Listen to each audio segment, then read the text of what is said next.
pourrait presque dire que l'énergie, c'est une drogue. C'est-à-dire que c'est quelque chose qui, dans un premier temps, est très sympathique.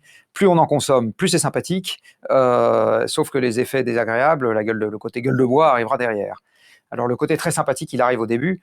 Depuis qu'on a commencé à taper dans l'énergie fossile, on a augmenté la taille de la population, on a augmenté l'espérance de vie de la population, on a augmenté le rayon d'action de chacun. On peut aller plus loin, plus vite pour moins cher.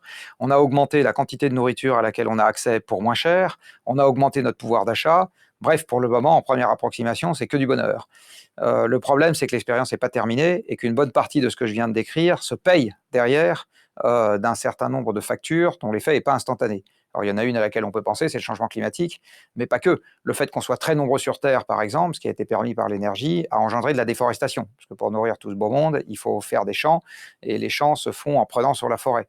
On a commencé à taper tellement dans les stocks de poissons qu'une partie des stocks de poissons a diminué.